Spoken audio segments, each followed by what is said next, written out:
नमस्कार दोस्तों, मैं एडवोकेट आरडी आपका चैनल पर स्वागत करती हूँ।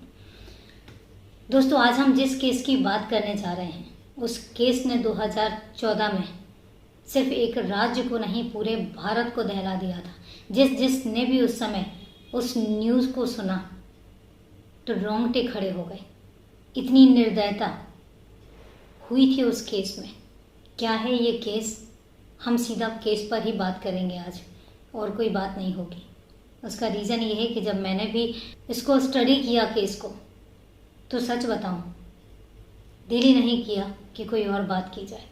वारदात शुरू करूं उससे पहले यही कहना चाहूँगी कि अगर आप चैनल पर नए हैं, इस परिवार में नए हैं, ज़्यादा से ज़्यादा चैनल को सब्सक्राइब करें और इसके अलावा बेल आइकन ज़रूर प्रेस करें। उससे फर्दर नोटिफिकेशन आपके पास ईजिली पहुँच जाएगा। अगर आपकी कोई राय है वारदात के बारे में तो ज़रूर बताएं, चाहे वो कमेंट हो या कॉम्प्लीमेंट हो, एक्सेप्टेबल है एंड अप्रिसिएट किया जाएगा। और सवाल जवाब का सिलसिला है वो वीडियो के लास्ट में आपसे पूछा जाएगा, तो जुड़े रहिए लास्ट तक। चलते हैं आज की वारदात। आज की वारदात है 2014 की। आज की वारदात है विशाखापट्टनम में, एक मछलीपट्टनम एरिया है वहाँ की। वहाँ पर एक बहुत ही होनहार लड़की रहती है, ईस्टर नुहैया, इंटेलिजेंट, फोकस्ड और अपने काम से काम मतलब रखने वाली, माँ बाप की चहेती। क्योंकि जब बच्चा इंटेलिजेंट होता है, फोकस्ड होता है, तो ऑब्वियसली बात है कि पेरेंट्स भी उतना ही सपोर्ट करते हैं। उसको भी पूरा सपोर्ट मिला, और सपोर्ट मिलने का रिजल्ट ये हुआ कि वो पढ़ लिख कर एक सॉफ्टवेयर इंजीनियर बनती है। और उसके बाद उसकी जॉब लगती है मुंबई के गोरेगांव में। एक TCS कंपनी है सॉफ्टवेयर की, वहाँ पर उसकी जॉब लग जाती है, जो कि विशाखापट्टनम और मुंबई में बहुत दूरी है। तो उसके पेरेंट्स डिसाइड करते हैं कि वो मुंबई में जाके रहे। जो अनुया के फादर हैं, उनका एक दोस्त है जो मुंबई में ही रहते हैं और गोरेगांव इलाके के पास ही रहते हैं। तो वो फिर डिसाइड करते हैं कि चलो वहाँ पे मेरा दोस्त तो है ही, तो वो ध्यान रख लेगा। इसके बाद उसको मुंबई भेज दिया जाता है। जो उसके फादर के दोस्त होते हैं वो भी देखभाल करते हैं उसकी, और उसके अलावा उसकी रूममेट थी तो वो भी उसका बहुत ख्याल रखती है। और अनुया अपने काम में व्यस्त हो जाती है। फ़ोन पर वो अपने पेरेंट्स से बात करती है, साथ ही वो अपने पेरेंट्स से मिलने भी आती है। 2013 दिसंबर में क्रिसमस की छुट्टियां होती हैं। क्योंकि वो क्रिश्चियन थी तो वो अपने घर आती है क्रिसमस की छुट्टियों पर। और जब क्रिसमस की छुट्टियां गुजर जाती हैं तो इसके बाद 5 जनवरी 2014 को वो वापस मुंबई के लिए रवाना होती है। रेलवे स्टेशन पर उसके पेरेंट्स उसको छोड़ने आते हैं भारी दिल से, क्योंकि जब भी बेटी जाती है तो ऑब्वियसली बात है घर सूना सा हो जाता है। भारी दिल से वो उसको विदा करते हैं। और इसके बाद घर पहुंचने के बाद वो दोबारा फिर थोड़ी देर में अपनी बेटी को फ़ोन करते हैं, पूछते हैं कि तुमने सही से अपना सीट ले ली, बैठ गई हो, कोई दिक्कत तो नहीं है? तो वो कहती कोई दिक्कत नहीं है पापा, अब मैं एक काम करती हूँ, थोड़ी देर में मैं सो जाऊँगी, उसके बाद आपको मुंबई पहुँचकर ही फ़ोन करूँगी। तो वो कहते हैं चलो ठीक है, आराम से सो जाना। इसके बाद सुबह होती है, मतलब 6 जनवरी 2014। 6 जनवरी को सुबह जब उनको लगा कि नहीं बेटी पहुँच गई होगी, तो वो अपनी बेटी को फ़ोन लगाते हैं, लेकिन फ़ोन स्विच ऑफ होता है। तब उनको लगता है कि ऑब्वियसली बात है थकी गई है, हो सकता है कि सो गई हो, या हो सकता है ऑफिस के लिए रेडी हो रही हो, तो इसलिए वो उसको फॉर ग्रांटेड लेते हैं। अब इसके बाद 2-4 घंटे हो जाते हैं और अनुया का फ़ोन नहीं आता। जब अनुया का फ़ोन नहीं आता फिर वो दोबारा फ़ोन लगाते हैं, और उसके बावजूद फ़ोन जो है वो स्विच ऑफ होता है। अब पेरेंट्स को टेंशन होती है कि आखिर उसका फ़ोन इतने लंबे टाइम तक स्विच ऑफ क्यों है, उसको तो जॉब पर जाना था। इसके बाद जो उसकी फ्रेंड है, रूममेट भी थी और ऑफिस में भी साथ में होती है, वो उसको फ़ोन लगाते हैं। तो वो कहती है कि मैं तो अभी रास्ते में हूँ, ऑफिस के लिए निकल चुकी हूँ, ऑफिस पहुँचकर फिर मैं बताती हूँ कि अनुया वहाँ आई है कि नहीं आई है। जब वो ऑफिस पहुँचती है तो देखती है कि अनुया वहाँ पर नहीं आई है, तो वापस वो उसके पेरेंट्स को, अनुया के फादर को फ़ोन लगाती है और बताती है कि अनुया अभी तक ऑफिस नहीं पहुँची है। इसके बाद अनुया के पापा, जो उनका दोस्त है, उसको फ़ोन लगाते हैं, कहते हैं तुम जाकर ज़रा अनुया को देखो कि वो सो तो नहीं गई है, क्योंकि वो ऑफिस नहीं पहुंची है। अनुया के जो फादर का दोस्त है वो घर पर जाता है, लेकिन घर पे लॉक लगा हुआ होता है। तो वो फ़ोन करके बताते हैं कि अनुया यहाँ भी नहीं पहुंची है। अब पहली बार पेरेंट्स को डर लगा कि पता नहीं क्या हुआ है और उनकी बेटी कहाँ है। इसके बाद वो कहते हैं कि तुम ना पुलिस स्टेशन जाओ और वहाँ पर कंप्लेन करवा दो। जो अनुया के फादर का दोस्त होता है वो पुलिस स्टेशन जाते हैं और पुलिस स्टेशन जाके वो कंप्लेन लिखवाते हैं और वो बताते हैं कि विशाखापट्टनम से वो रवाना हुई थी लेकिन अभी तक वो यहाँ नहीं पहुँची है। पुलिस की लापरवाही देखिए। एक बात यहाँ पे आपको बता दूं कि 0 FIR का प्रोविज़न है हर पुलिस स्टेशन में। अगर किसी भी पुलिस स्टेशन में जाके आप FIR दर्ज करवाते हैं तो पुलिस वालों को वो FIR दर्ज करनी ही पड़ेगी, चाहे वो उनके एरिया में वो केस आता हो या नहीं आता हो, और उसको कहते हैं 0 FIR। इसके बाद फिर पुलिस वाले उस कंप्लेन को, उस FIR को उस पर्टिकुलर रेल पुलिस स्टेशन में ट्रांसफ़र करते हैं जिस पुलिस स्टेशन का वो केस होता है। लेकिन यहाँ पे पुलिस वाले FIR लिखने से मना कर देते हैं और वो कहते हैं कि ये हमारे एरिया में नहीं आता है, आप रेलवे स्टेशन से बात कीजिए, रेलवे पुलिस से बात कीजिए। वो रेलवे स्टेशन जाते हैं, रेलवे पुलिस से बात करते हैं। रेलवे पुलिस कहती है कि विशाखापट्टनम में बैठी थी लेकिन यहाँ पर नहीं आई है, तो आप विशाखापट्टनम रेलवे पुलिस से बात कीजिए। इसके बाद अनुया के जो फादर हैं वो उधर रेलवे पुलिस से बात करते हैं। जब रेलवे पुलिस से बात करते हैं तो वो थोड़ा सा हरकत में आते हैं और उसको ढूंढने की कोशिश की जाती है। CCTV कैमरा में देखा जाता है कि अनुया, चूँकि वो पेरेंट्स ही उसको रेलवे स्टेशन ट्रेन में बिठा कर आए थे, इसके बाद जब उसकी फ़ोन की लास्ट लोकेशन देखी जाती है तो वो कुर्ला रेलवे स्टेशन की दिखा रहा था। तो ये तो समझ में आ जाता है कि जो अनुया है कुर्ला रेलवे स्टेशन पहुंची है। उसके बाद वो कहाँ है ये नहीं पता था। इसके बाद अनुया के जो फादर हैं वो मुंबई आ जाते हैं अपने दोस्त के पास और अपने लेवल पे पूछताछ करते हैं, पुलिस स्टेशन भी जाते हैं और पुलिस स्टेशन में जब FIR दर्ज करवाते हैं, ये बताते हैं कि उसकी लास्ट लोकेशन जो है वो कुर्ला रेलवे स्टेशन की है। तब पुलिस केस दर्ज करती है और अपने तरीके से छानबीन शुरू कर देती है। लेकिन 7-8 दिन गुजर जाते हैं, अनुया का कुछ पता नहीं चलता। इसके बाद इस केस को क्राइम ब्रांच को सौंप दिया जाता है। अब क्राइम ब्रांच जो है वो अपने तरीके से इन्वेस्टिगेशन शुरू करती है और वो जांच बहुत सख्ती से की जाती है, कोई लापरवाही नहीं बरती जाती। कुर्ला रेलवे स्टेशन पर उसकी लास्ट लोकेशन दिखा रही थी लेकिन वो last location Kurla railway station से भी आगे की दिखा रही थी, कुछ दूरी पर। तो पुलिस जो है उस एरिया में जाती है, उस एरिया में सर्च करती है लेकिन वहाँ कुछ पता नहीं चलता। इसके बाद 16 जनवरी 2014 को 11 दिन के बाद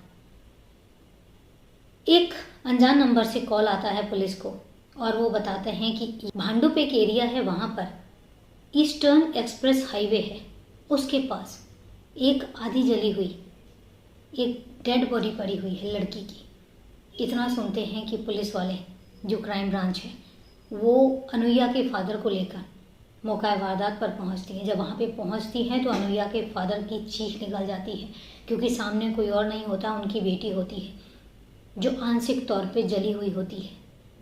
उसकी डेड बॉडी सामने पड़ी होती है। सामने देखकर पता चल रहा था कि उसके साथ हैवानियत हुई और उसको बहुत गंदे तरीके से मारा गया है। पुलिस लाश को कब्जे में लेती है और उसके बाद उसको पुलिस पोस्टमार्टम के लिए भेज देती है और यहाँ पर वो अपनी जांच शुरू करती है। जब पोस्टमार्टम की रिपोर्ट आती है तो उससे पता चलता है कि अनुया के साथ रेप हुआ है और इसके अलावा उसके सर पर किसी भारी चीज़ से वार किया गया है और इसके बाद उसको दुपट्टे से उसका गला घोंटा गया है और इसके बाद फिर उसको पेट्रोल से आंशिक तौर पर जलाया गया है। इतना सुनना था पुलिस के भी रोंगटे खड़े हो जाते हैं। वो भी नहीं सुन पाते हैं कि इतना दर्दनाक केस, इतनी दर्दनाक मर्डर उसका किया किसने है, और वो क्रिमिनल को ढूंढने लग जाते हैं। लगभग 25,000 लोगों से पूछताछ की जाती है, 36 CCTV कैमरास खंगाले जाते हैं और उसमें ढूंढने के बाद एक कैमरे में अनुया दिख जाती है और किसी आदमी के साथ, अनजान आदमी के साथ। पेरेंट्स से पूछा जाता है कि क्या आप इस आदमी को जानते हैं? वो कहते हैं हम इस आदमी को नहीं जानते। जब उस आदमी की तलाश की जाती है, पता किया जाता है तो पता चलता है कि ये चंद्रभान सानप है। और चंद्रभान सानप का जब इन्फॉर्मेशन निकाली जाती है, पुलिस में ही हिस्ट्री निकाली जाती है, तो पता चलता है उसके नाम छोटी मोटी चोरियों के कुछ केसेस दर्ज हैं। इसका मतलब कि वो छोटा मोटा चोर है। अब पुलिस को भांपते हुए देर नहीं लगती, कि इस इंसान ने अनुया का कत्ल किया है, रेप किया है। लेकिन कैसे, ये जब तक चंद्रभान नहीं मिलता तब तक पता भी नहीं चलना था। अब इसके बाद चंद्रभान की तलाश शुरू हो जाती है, खबरियों को एक्टिव किया जाता है और पता चलता है 3 मार्च चंद्रभान सानप नासिक से गिरफ्तार किया जाता है, जब वो अपनी तीसरी बीवी के पास था। इससे पहले उसकी 2 शादियां हो चुकी थी और दोनों का तलाक हो चुका था। तीसरी शादी वो करता है और वहीं पर अपनी माँ और अपनी तीसरी बीवी के पास उसको गिरफ्तार किया जाता है। गिरफ्तार करने के बाद उसको मुंबई लेकर आया जाता है और मुंबई लाने के बाद उससे कड़ी पूछताछ की जाती है। पहले तो वो आनाकानी करता है, लेकिन उसके बाद में वो जुर्म अपना कबूल कर लेता है। लेकिन यहाँ पर एक बात बताती हूँ कि उससे पहले भी चंद्रभान एक बार पुलिस वालों के हत्थे लगा था। जब हिस्ट्री सीटर्स को गिरफ्तार किया जाता है, चोरों को गिरफ्तार किया जाता है, तब भी चंद्रभान उनके हत्थे लगा था। सबसे पूछताछ की जाती है, चंद्रभान पर शक भी जाता है और चंद्रभान से ये कहा जाता है, लेकिन दिक्कत ये आ जाती है कि इतनी देर में, चूँकि जनवरी का ये केस था और इन्वेस्टिगेशन करते करते फरवरी एंड आ जाता है। चंद्रभान ने अपनी दाढ़ी बढ़ा रखी थी। जब पुलिस उससे पूछती है कि तुम अपनी दाढ़ी कटवाओ, क्योंकि पुलिस जो है वो आइडेंटिफाई करना चाह रही थी, लेकिन चंद्रभान मना कर देता है और वो कहता है कि मैंने एक मन्नत मांगी है कि मेरी मन्नत पूरी हो जाएगी, मैं तभी अपनी दाढ़ी कटवाऊंगा। अब जब बात मन्नत की आ जाती है तो पुलिस भी उसको कुछ नहीं बोलती और उसको छोड़ दिया जाता है। जब दोबारा से चंद्रभान को गिरफ्तार किया जाता है और उससे सख्ती से पूछा जाता है तो वो पूरी कहानी बताता है, और कहानी इतनी दर्दनाक थी ना कि जिसने भी सुना उसकी आंखों से आंसू जरूर निकले। बात आती है 5 जनवरी की। सुबह सुबह जब अनुया रेलवे स्टेशन पहुंचती है तो चूंकि ये जो चंद्रभान है ये छोटा मोटा सा चोर होता है और ये क्या करता है, रेलवे स्टेशन में जाके रेल के डिब्बों में छानबीन करता है। जब ट्रेन खाली हो जाती हैं तो वहाँ पे जो भी सामान इसको मिलता है वो सामान उठा ले जाता है। कभी किसी का सामान धोखे से उठा ले जाता है, लेकिन उस दिन वो ढूंढ ही रहा था, उसको कुछ भी नहीं मिलता। तभी उसकी नज़र जो है वो अनुया पर पड़ती है। अनुया के हाथ में एक बड़ा बैग था, तो उसकी समझ में आ जाता है, उसको लालच आ जाता है कि एक काम करते हैं, अनुया का किसी भी तरीके से बैग लिया जाए। वो अनुया के पास जाता है और कहता है कि मैं एक टैक्सी ड्राइवर हूँ, अगर आपको टैक्सी की ज़रूरत है तो मैं आपको छोड़ देता हूँ। अनुया उस पर भरोसा कर लेती क्योंकि उसको भी टैक्सी चाहिए थी। तो इसके बाद अनुया उसके साथ रेलवे स्टेशन से बाहर आती है। जब बाहर आती है, चूँकि मैं यहाँ पर आपको एक बात बताना भूल गई हूँ कि ये सुबह का टाइम नहीं था, ये शाम का 5 बजे का टाइम था, अंधेरा होने वाला था और जनवरी का टाइम था, तो जनवरी में वैसे भी जल्दी अंधेरा हो जाता है। उसके साथ वो रेलवे स्टेशन से बाहर निकल कर आती है, पर देखती है कि चंद्रभान के पास कोई ऑटो नहीं है, उसके पास बाइक है। तो वो कहती है उससे कि तुमने तो बोला था तुम्हारे पास ऑटो है, लेकिन तुम्हारे पास तो बाइक है। तो वो कहता है मेरी जो ऑटो है वो सर्विस के लिए गई हुई है, मैंने कई बार बाइक पर भी लोगों को छोड़ा है, तो मैं आपको बाइक पर छोड़ देता हूँ। अनुया मना करती है। तब चंद्रभान उससे एक बात कहता है कि एक काम करो, तुम अपने पेरेंट्स को फ़ोन करके बता दो कि तुम ऐसे ऐसे करके बाइक का नंबर दे दो कि इस बाइक में जा रही हो, और इसके अलावा तुम ये भी बता सकती हो, फ़ोटो खींच के भेज दो। तो अनुया जो है उस पर भरोसा कर लेती है जब ये बात वो बोलता है। और चूंकि अनुया का जो फ़ोन है वो स्विच ऑफ हो चुका था, लेकिन उसके बाद भी वो ऐसे प्रिटेंड करती है कि उसने अपने पेरेंट्स से बात की है, फ़ोन लगाती है, बात करने का नाटक करती है और उसके बाद फिर उसके साथ चल पड़ती है। थोड़ी दूर ही जाती है तो जो ईस्टर्न हाईवे है, ईस्टर्न एक्सप्रेस हाईवे, वहाँ पर जाने के बाद चंद्रभान जो है वो बहाना करता है कि उसकी जो बाइक है वो ख़राब हो गई है। तो वहाँ पर वो उतरता है। उतरने के बाद सुनसान एरिया होता है, तो वो अनुया का बैग छीनने की कोशिश करता है। जब अनुया इसका विरोध करती है तो फिर वो उसको खींचकर झाड़ियों की साइड ले जाता है और वहाँ पर वो उसके साथ पहले तो उसको भारी पत्थर से उसके सर पे वार करता है। अनुया बेहोश सी हो जाती है। उसके बाद उसके साथ रेप करता है और उसी के दुपट्टे से उसका गला घोंट देता है। इसके बाद फिर वापस आता है और बाइक से पेट्रोल निकालता है और उसके बाद अनुया पर पेट्रोल छिड़कता है और फिर उसको आग लगा देता है। आंशिक तौर पर अनुया जली थी, पूरी नहीं जली थी। इसके बाद वो कैसे पकड़ा जाता है, उसके साथ क्या होता है, ये कहानी आपने पूरी वारदात आप सुन चुके हैं। कितनी हैवानियत भरी वारदात थी ये, जिसने भी सुनी दिल दहल गया। मुंबई का सेशन कोर्ट चंद्रभान को सजाए मौत की सज़ा सुनाती है, फांसी की सज़ा सुनाती है। और वो कहते हैं कि ये rarest of the rare case है, ऐसा केस बहुत ही रेयर होता है और ऐसे इंसान को जीने का कोई अधिकार नहीं है, तो उसको फांसी की सज़ा सुना दी जाती है। उसकी भरी अदालत में चंद्रभान रोने लग जाता है और कहता है कि मैंने ऐसा कोई गुनाह नहीं किया, जो मर्जी हो, लेकिन उसको सजाए मौत मिलती है। ये थी पूरी वारदात, दिल दहला देने वाली वारदात है, पर हकीकत है कि ऐसा होता है। वारदात ख़त्म करूँ उसके पहले वही सवाल जवाब का सिलसिला। मैंने कल कोई सवाल नहीं पूछा था, लेकिन आज सवाल ज़रूर पूछूंगी। आज सवाल ये है कि हमारी जो राज्यसभा है, राज्यसभा को स्थायी सदन क्यों कहा जाता है?